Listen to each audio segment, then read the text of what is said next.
making you lonely, you can always go downtown. When you've got troubles, all the noise and the hurry seems to help, I know. Downtown. Just listen to the music of the traffic in the city.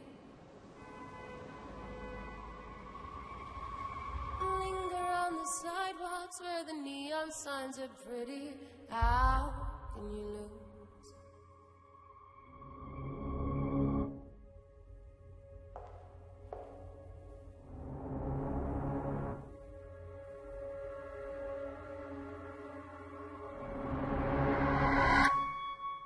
Let's start with Krysty. Eloise and Sandy are both strong and fragile. Innocent girl who gets swept away by something bigger than themselves.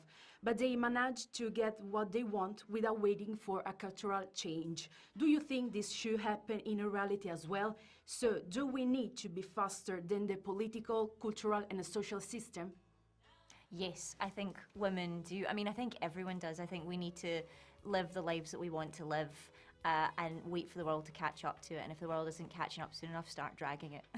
I have a question for Edgar. In the film industry, music and fashion, we are seeing and return the past. Perhaps it's because we are incurable nostalgists. This film, however, is a bit of a cautionary tale of nostalgia. Do you believe that if we remain anchored to the past, we cannot open up to a cultural and a social revolution?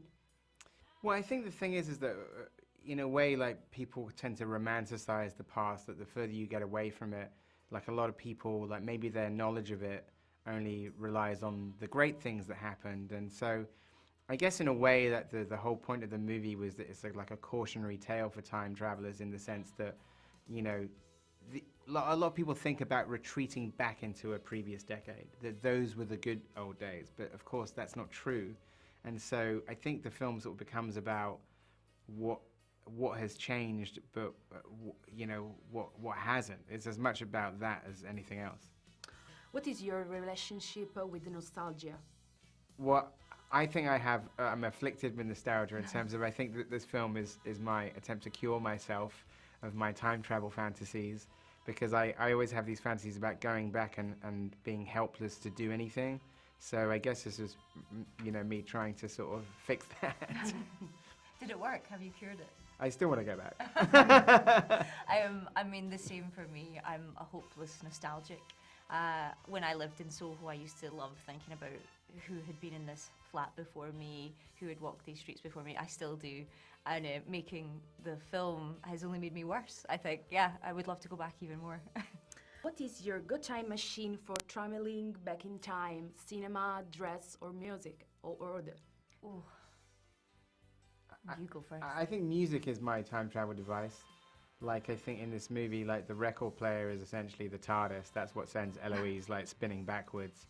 So I can't, like, listen to those songs without thinking about the time. Even though I was born in 1974, I wasn't even, I wasn't around, but my parents' record collection was kind of solely like 60s records, or records that they bought in the 60s. And so even though I didn't exist at that time, I couldn't help kind of like going back in time with that music. I think for me, I mean, traditional nerdy writer, books, always books. Cinema as well. You know, I love watching like The Talented Mr. Ripley and being transported to like Positano and that time. But yeah, for me, you can't beat a good book.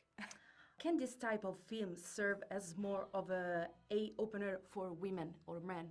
I think, you know, any great genre film like can kind of talk about serious themes. I don't think the two things are sort of mutually exclusive.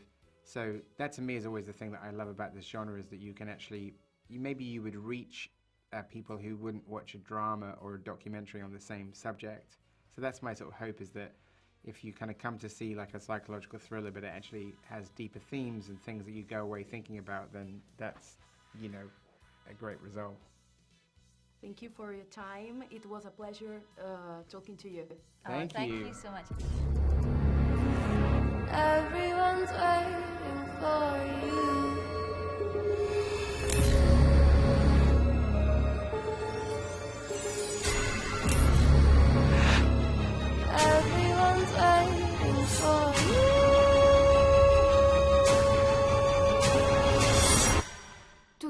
gli spiriti.